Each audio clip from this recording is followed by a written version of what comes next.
Since last 10 sessions, the stock price of Colpal has been closing in the red candle. On 28th of January, the company announced its December 24th result, where revenue grew by 4.74% year-on-year, while profit before tax declined by 2.45%. The stock price of Colpal has down 37% from its top level. In this video, we'll analyze business model, financial, SWOT analysis, and technical chart pattern. Make sure you stick around till the end for better learning.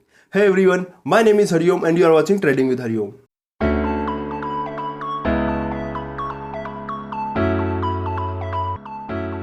Colgate Palmolive's revenue streams are categorized into 4 segments. First one is oral care, second one is personal care, third one is home care, and the fourth one is pet nutrition. Under the oral care, it includes toothpaste, toothbrush, and mouthwashes. It is the company's largest segment, contributing significantly to its revenue. Under the personal care, products such as soap, shampoo, and deodorants fall under this category. Under the home care, these include household cleaning products like dishwashing liquid and surface cleaners. Under the pet nutrition, the company provides pet food and the health products under the Hill's Pet Nutrition brand.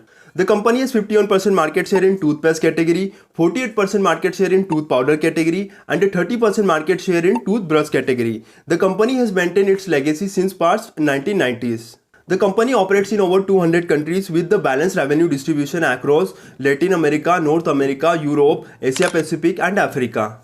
This geographic diversification helps the company mitigate risk associated with economic downturns in the specific region. The company owns and operates 4 manufacturing facilities in Himachal Pradesh, Goa, Gujarat, and Andhra Pradesh. The plants are spread over 3,64,000 square meters. The company uses a mix of direct and indirect distribution channels. Direct channel includes sales through its online platforms and mortar and brick stores. Indirect channel involve partnership with retailers, wholesalers, and e-commerce platforms. The company is heavily investing in research and development to focus on new products to meet changing consumer preference. The company also focuses on eco-friendly environment to achieve zero waste target. Now we'll discuss SWOT analysis. Under this analysis, we discuss strength, weakness, opportunity, and a threat. Strong brand equity. Colgate Palmolive's brand is globally recognized, ensuring customers' trust and loyalty. Second one is extensive distribution network. The company's products are available in over 200 countries, providing a broad market reach. Third one is diversified product portfolio. The diversification across various categories helps mitigate risk associated with market fluctuations.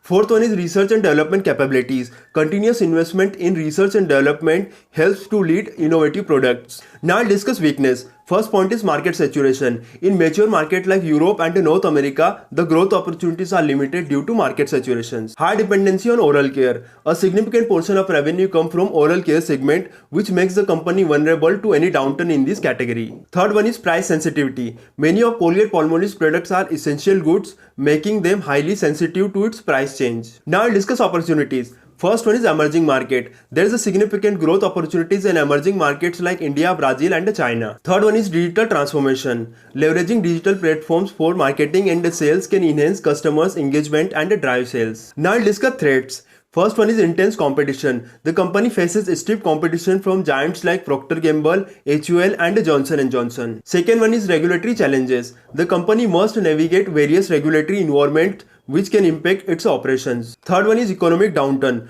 Global economy instability can affect consumer spending, impact company's revenue. Now we'll discuss leadership. Ms. Prabha Narasimha is the Managing Director and the CEO of Colgate Palmolive. She joined the Colgate in 2020 from HUL, where she lead the home care category as the Executive Director and served as the member of the HUL leadership team. She has having more than 25 years of experience in various product category and various leadership roles. She is a graduate of the IIM Bangalore and the Melbourne Business School. Now I'll discuss financials of Colgate Palmolive. The company commands a market cap of 67,553 crore with the PE ratio of 46.3, lower than the industry PE of 53.7, indicating a relatively moderate valuation. The companies demonstrate exceptional profitability with the ROCE of 96.8% and the ROE of 74.5%, reflecting strong capital efficiency. It maintains a low debt to equity ratio of 0.04, ensuring a financial stability. For March 24, the company reported sales of 5,680 crore, while its TTM sale stands at 6,068 crore. Net profit for FY24 reached 1,324 crore with the TTM net profit of 1,462 crore, so causing consistent growth. The shareholding pattern indicates 51% of promoters holding, 23.72% FII holding, 6.57 DII's holding and 18.44% public holding, reflecting strong institutional backings. Now I'll discuss technical chart pattern. The stock price of Colpal has down 37% from its recent high and currently it is trading at the level of 2480 rupees, which is the level of December 23's. The stock price is trading below 20, 50 and 200 SMA. Please let me know in the comment below where it can take support and how much time it will take to regain its previous high. This is not a buy and sell recommendation. Do your own due diligence before taking any action. I'm not a SEBI registered RA. If you found this video helpful, please hit the like button, subscribe to Trading with Hariom and share it with your friends for more in-depth analysis. We'll back in next video. Till time, happy investing.